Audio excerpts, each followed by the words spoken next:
यह कहानी एक जबरदस्त मोड़ के साथ सामने आती है, जिसमें अनिका ने तारा को ब्लैकमेल करने की ठान ली है। सब कुछ उस दिन से शुरू होता है जब रचना के साथ जो कुछ भी हुआ था, उसकी वीडियो रिकॉर्डिंग की गई थी।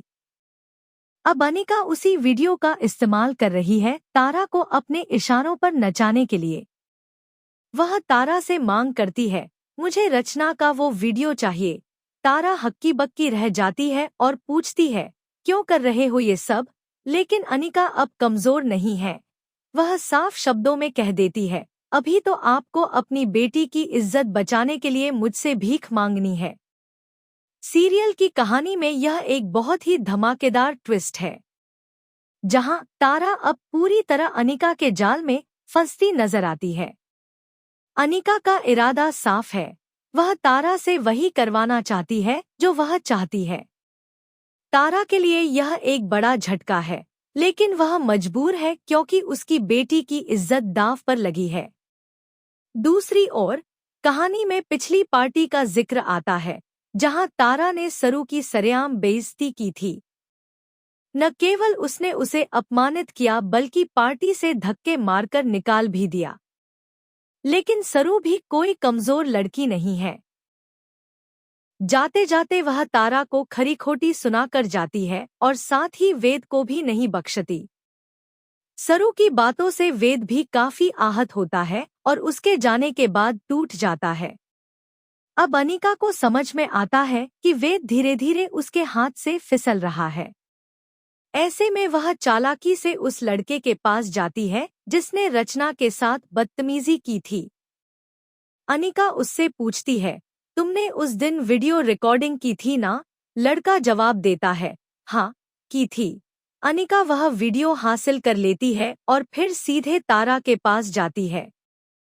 तारा को वह धमकी देती है, अब आपको अपनी बेटी की इज्जत बचानी है तो वही करना होगा जो मैं कहूँ। तारा अब घबरा जाती है और पूछती है, क्या करना है मुझे? अनिका मुस्कुरा कर जवाब देती है, इतनी आसानी से थोड़ी ना।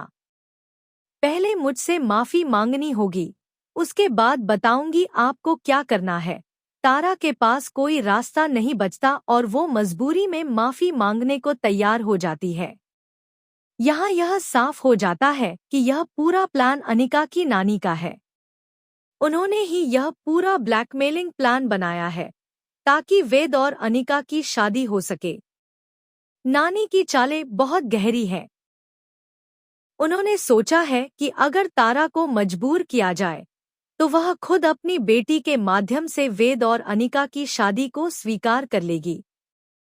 नानी की सोच है, तेरी बेटी के बहाने हम तेरी और वेद की शादी करवा देंगे।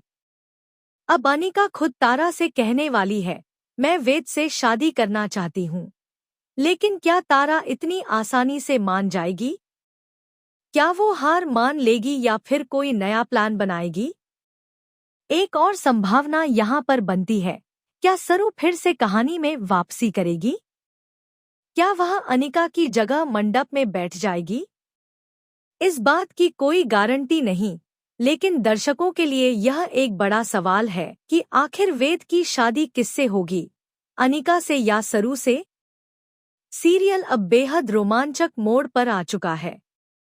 दर्शकों को यह जानने की उत्सुकता है कि आखिर जीत किसकी होगी, अनिका की चालाकी या सरू की सच्चाई?